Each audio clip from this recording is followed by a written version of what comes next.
Hello everyone, welcome to my channel. My name is Ndifreke. I am originally from Nigeria, specifically Akwa Ibom State.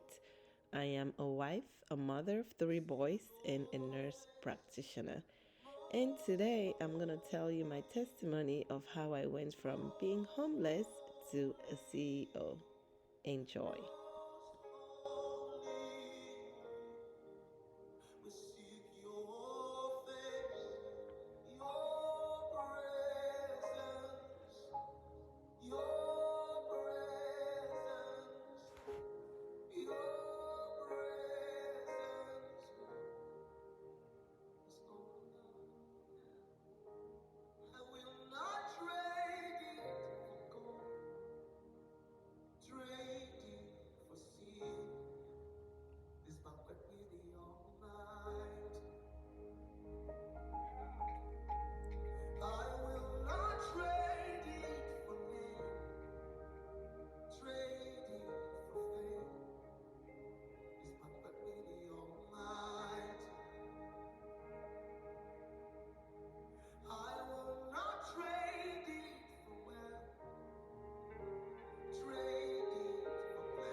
Hello guys, today I want to give you guys my full testimony. I was driving and I was just meditating on the Lord, what He has done for me, how far He's taken me from where I was when I first came to this country to now. I made a video to post, and that video was basically talking about how I hired a receptionist, how we finally found the location for our practice. For some reason, I could not post this video, and as you can see, I haven't posted on this channel for like a month because a lot has been going on. I just did not have the motivation to edit that video, so I was wondering, like, what is going on? Why don't I have the motivation? So I just put it as stress, like a lot of stuff is going on. You're trying to get this place ready, you're trying to hire, you're ordering stuff, all of these things. So I just put it as, part of the process. Eventually I was able to edit the video, but I could not completely finish it, and that video was supposed to be up last week. I wanted to upload it, but something was just holding me back. I could not upload the video, so I was like, you know what, forget this. And then I was just driving and I was meditating and I was just thanking God for His mercies, His kindness. I said, Lord, you have been so good to me. I was telling Him, like how far He's brought me, all the things that I've, gone through, and how we got here, the process, how we found the location and everything. The next thing I got was, but you've not really told your testimony. You were homeless. I was like, bruh. He's like, bruh, yeah, you were homeless. I started thinking about it, and he said, but you've never told anybody that story. The only people that know, my husband knows, and then the people that, were involved in my life at that time, but my parents don't know, my friends don't know. I've never actually told anyone. Oh my God, I have never actually told anybody that I've at one point in my life when I came to this country that I was homeless. I think I took that memory and I stored it way back up in my brain somewhere. It doesn't come to the front at all. I don't remember it. I don't think about it. It doesn't come up. And for some weird reason, it came up that day, and it's like the Lord was just telling me, I have done all these things for you, and you've never testified. You've never told anyone. I came here through school. I have a friend. She's still here. We are still friends. We've been friends since high school. I knew nobody here, had no relationship, no relations, nothing here. She saw my sister and she said, oh, tell Andy that I'm traveling to US. She needs to come. That time we didn't really have phones that you can like call people and text. Back in Nigeria, when was that? What year? I think it was, I can't believe I've forgotten the year. 2010 or 2012. Oh my God, I can't believe I forgot. When was 9/11? 9/11 was 2011. Yeah, I think it was 2010. 2010. She said she's traveling, I should come. So I went and I saw her. She said, "Oh, I'm traveling. I'm going to school. This is the process that I went through. If you're interested, you can apply to the school and see if they will take you." Meanwhile, like I said, I had nobody here. She had all her aunts here, her uncle were here, her cousins, but I had no, like a single soul. I had nobody here. She said, "Okay, this is the stuff. You need TOEFL, you need all of this, but here's the school information. If you're interested, you can apply." Of course, I got excited. I said, "Oh my God, I'm going to apply, blah, blah, blah." So I went home, I told my parents, meanwhile, my parents had no money for sending a child to US paying flight. Till today, I don't know how my mom came up with that money. God bless her. Um, so I told them, but of course, the first thing they were concerned, like, "You don't know anybody there?" I said, "No, don't worry. It's a boarding school. I'm going to stay in the campus. I'm going to do this. But of course, my parents were like, "How are you going to pay the school fees?" I'm like, "Oh, no, they say you can work in the school and you can be, saving money to pay your school fees, your boarding fees, and all of that." So, but my dad was so worried. I applied. And then I went, I was lucky. I got my visa and I came here. So I arrived in the school, and yes, I was given some work. I was given work. I was a janitor. So my very, very job in this country was as a custodian. So I mopped the floors of the campus, cleaned the bathroom. I worked with one Asian, I think she was Asian lady. Yeah, she used to work in that school. She was very nice. So I worked there, but my brothers and sisters, I quickly found out that money, minimum wage, could not sustain your education, your boarding, and your meals. Okay, because the first year, the school was feeding you and everything. You have to reload your card for meals and stuff. So I quickly found out that could not sustain. I met my friend there. She had to move. Of course, she had her auntie. She had an aunt in Florida, Texas, California. So she had way to go. Okay, so she basically told me, "Oh, I'm going to my aunt in Miami or my uncle in Miami. Um, I'm gonna go continue school there because the school fees, of course, international students fees with boarding, in food." It was ridiculously expensive. I was even thinking of moving. Yeah, at one point we moved out of the campus. We found a small space in the city and we were driving to school, but still the school fees was still ridiculously expensive and I could not sustain it. Could not sustain it. So of course, she left. She went to Florida with her uncle and aunt, and I was stuck. I was stuck by myself. There's this guy that we knew, he was a friend. So at that time, he had moved to California. So I texted him, like, "Do you know anybody there that I can maybe stay with? Do you have any place that I can stay, rent a room, find work?" I have no idea. I had no idea how I was going to find a job, okay?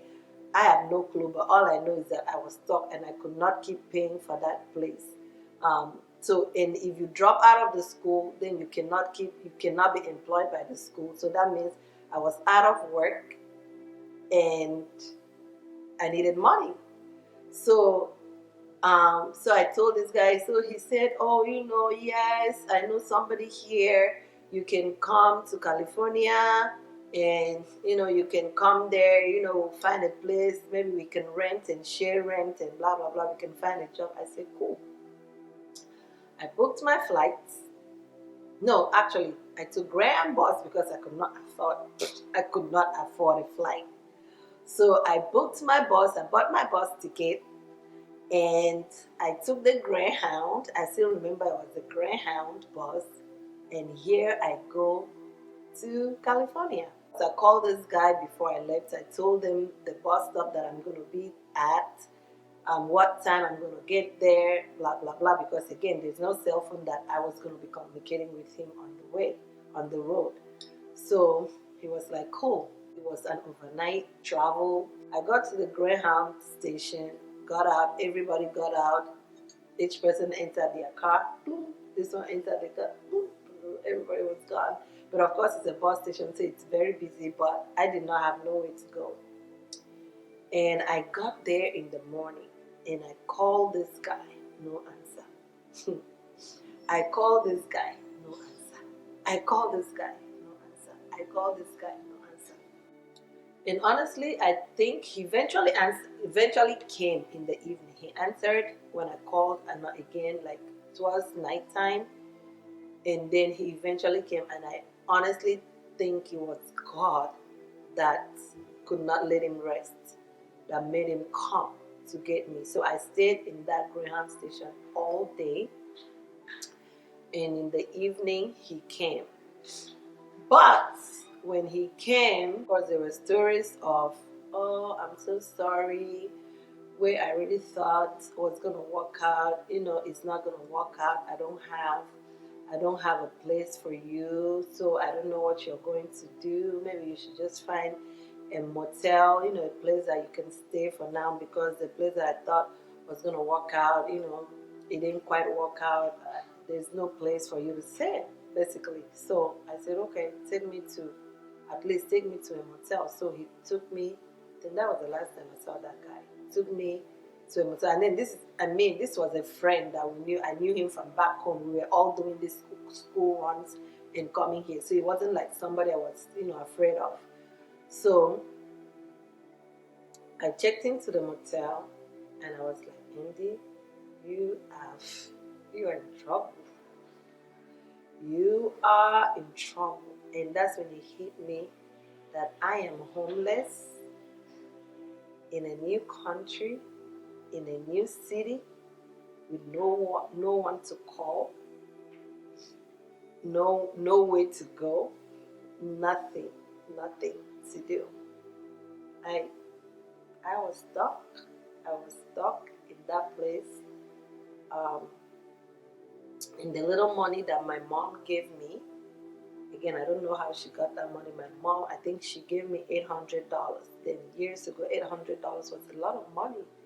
When I now think about it, I don't know how she came up with that money to pay my flight, and then she gave me 800. And the people that I travel with, I think I had the highest amount of money on me.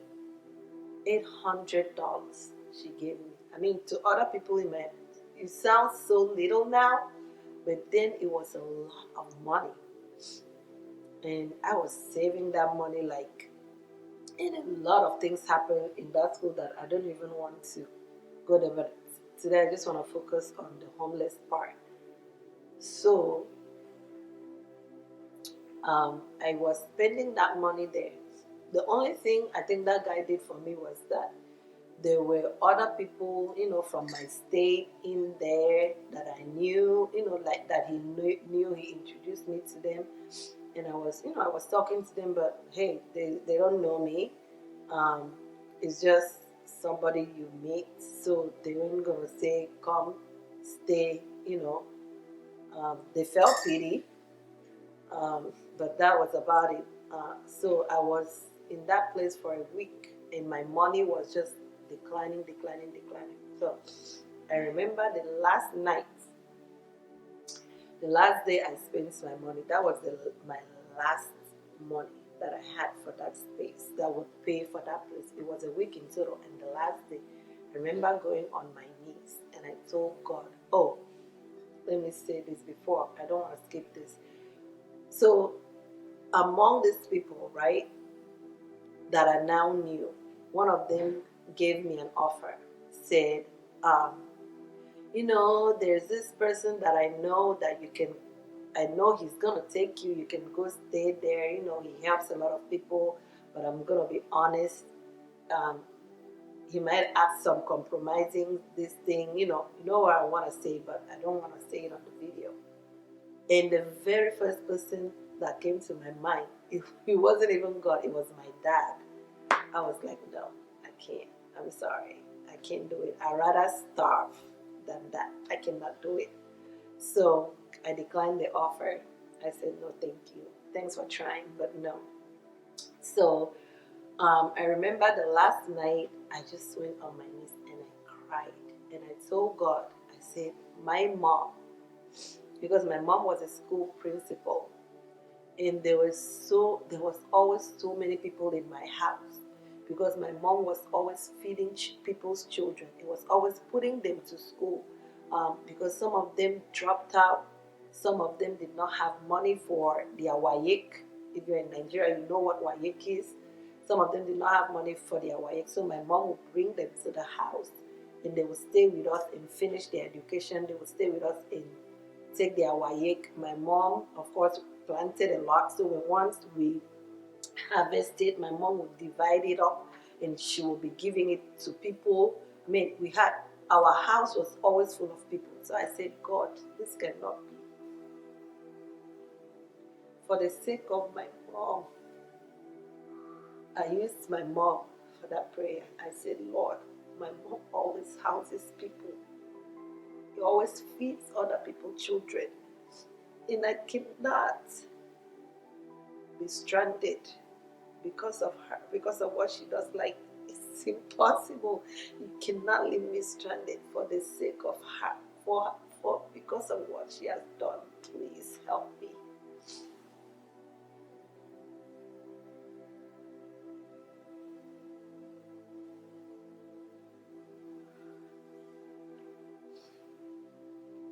And I kid you not,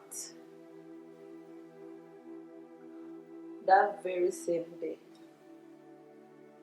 one of those people that I met there came and said, I have a roommate. He's a very strict person. He doesn't like people coming around and all of that. We share the room. We share the space. I can't actually make you come, but you know what? Forget about it. Just come. Whatever they're going to do, they're going to do. But you can come stay with us. And I said, Lord, thank you. And that was my last penny in that place. So I followed. I went there. I stayed there for like a couple of months until, I wasn't working. See, when you sow a seed of good, it bears the fruit of good. And I wasn't even the one that sowed that seed. It was my mother that sowed that seed. So these people kept me in their place for a couple of months until, and now I think we went somewhere. We went to an association, like a Ibom State association, stuff like that they hold in California. So when I got there, I now saw somebody I knew in my childhood, and I knew when they traveled to US. So these two girls, that time, they used to eat in my house, in our house. Again, my mom used to feed them because their dad was very sick and their dad was dying. Their dad eventually died. So their mom was in another city taking care of their dad, and they were back where we were by themselves. So they would spend the day in our house, eat there, and then at night they would go to their house and sleep. So when their dad eventually died, they now moved to the city with the mom. So one day we were going somewhere with my mom's cousin, and we saw her mom on the road. So my mom's cousin stopped and said, hey, started talking to them and then asked about them. And the mom said, oh, they traveled because I think they were born here. But then the parents moved back home. So the mom said, oh, they went back to US, they now live in the US. And that was the last, like when they moved to the city after the dad died, that was the last time I saw them. Until this day, I now saw this, this girl in this place. So when I saw her, of course, she yelled, I screamed, I was like, oh my God, we haven't seen in years and blah, blah, blah. So we now started talking. So of course, my story now came out, now told how I was going on. She said, oh, she lives with the sister in, another place, that I can come stay with them. She was coming to this place and visiting me. No, actually, she didn't tell me to come there. So I gave her the address where I lived. So she was coming to that place, visiting me there until one day she eventually said, and now when these people were tired of me, like, I'm ready for her to like get out of here because they were feeding me and everything. Um, that door opened. So she said, okay, I can come stay with them for a few months. So I went there and I stayed with them. She was very nice to me. She was very compassionate. No issues. I was staying there with them. But of course, eventually the sister got tired. Like, why did you bring her here? When is she leaving? The sister was giving her a hard time. So eventually she couldn't, she felt bad asking me, like, Indy, what's the plan? When are you going to leave? But I could tell that she was so uncomfortable asking me. But she didn't have a choice because the sister was putting pressure on her. When is she going to leave? Why is she still here and stuff like that? And then, while all this was happening, one day I followed her again to this same, thing that, they have. So when I went there, I now met this lady. I've never seen this lady in my entire life until today. She's still my aunt. Never known her from anywhere. She had just gone through a divorce, then she had children. She was living in this huge house by herself. So when she saw me, she said, oh, how are you? We started talking. My friend introduced me to her, and she's like, oh, we are from the same place. And then she said her mom was sick. I told her the church that I go to. That time we were going to, well, my parents are still going to apostolic church. She said, oh, there was a time that my mom was sick and she had to go stay in that church. So your mom was among those women that was praying for my mom. I kid you not, that was it. Your mom was part of those women that were praying for my mom because my mom stayed there for a long time before she died. So, oh, you can come stay with me. That's how I escaped from that place that that girl was starting to give. I mean, this thing was going to bring issue between the two sisters because of me. So God just opened that door, and I packed my stuff and I went and stayed with this man. This man, when I got there, she gave me I had my own room. She had one car that she wasn't driving. She had two cars, so she started teaching me.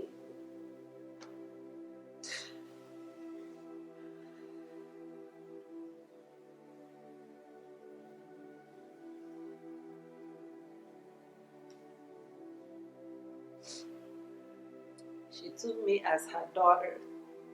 And honestly, if we walked out, you wouldn't know that she wasn't my mom. So she took me in like her daughter. She started teaching me how to drive.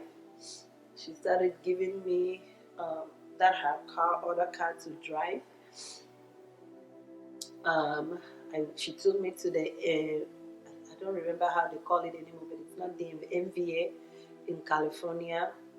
And I changed my license from the other state that I was, Iowa, to California. She was taking me to community colleges trying to um, get me, find admission for me to start school. Um, I'm telling you, if anybody tells me that there is no God, nah, you're a liar. You are a liar, because when I think of where I was, even the fact that I am in this country, I am from a village. Like, I had no connection to this country. I had nothing. Like, I could hear people coming here. I could hear people talking about it. For me, there was no hope because there was no connection. There was nothing that would even think. The only thing that even pointed, I just, for some reason, I always used to have this dream that I'll one day be in US and I'll have this garden and I'll have flowers in my house. I don't know where that came from. That's the only thing that was remotely close to me being in this country. Other than that, I had no connection whatsoever, no aunt, no uncle, nobody in this country. And I wasn't one that you would think that my parents would have the money to bring me here. There was nothing like that. So every time I think of how I got here, how God brought me here, and the things that He has done to me now, being who I am, a nurse practitioner and owning my own clinic, it just blows my mind. It blows my mind. It blows my mind. And I know that it's nobody but God. So my life in this country actually started in that woman's house. I learned how to drive. I started moving around, doing things, and eventually I moved to Maryland because it was a bit easier than California with regards to if you don't have your papers. So I now started working. When I got here, I applied for a job as a nursing assistant, and I started working as a nursing assistant, and I started paying my school fees.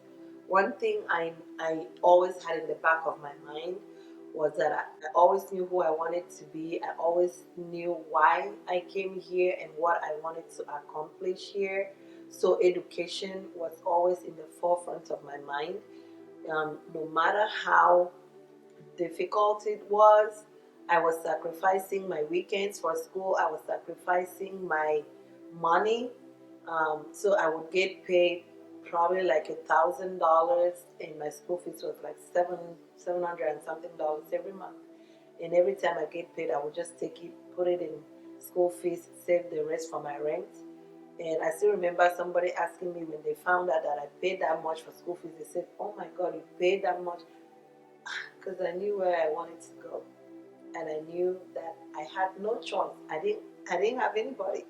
So, and I knew that the only way up was to go to school. I didn't have any other means. I wasn't one that would be playing around with my body or anything like that. So I knew that that wasn't for me. So in order for me to be successful, I had to go to school. I didn't have any other choice. I didn't have a godfather, godmother.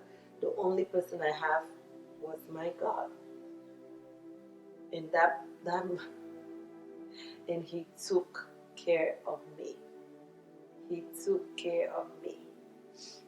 He got me out of those cracks to where I am today, and I owe my life, my air, the air that I breathe. In Him I live. In Him I move. In Him I have my being. My very core, the core of me speaks of Him. Everything that I am, everything that I will ever be is Him. And if He doesn't tell me go, I won't go. Because I know what happens when He says go and I go. When He says don't go and I go. So I just want to encourage somebody today. I don't know where you are in your life or what you're going through right now, but I just want to tell you that if you hold on to God, if you trust Him, if you believe in Him, I guarantee you 1% on my life that He will not disappoint you as long as you obey Him. But if you try to do your own thing, you're going to be on your own. But if you trust Him with all of your heart and lean not onto your own understanding, trust me, He will direct your path. Because the Bible says that the Lord delights, the steps of the righteous are ordered by God, and He delights in every aspect of His life. God is interested in you. He's interested in what you do. He's even interested in what you eat and how you take care of your body. He's telling me every day, God, eat healthy. So maybe you just came to this country and you think that it's so hard, or you're struggling oh, things are bad, things are this. Just hold on. Just hang on there and do the right things. Just follow Him. Follow Him with all of your heart. Follow Him. And I promise you, He will not disappoint you. Until my next video, I love you with the love of God.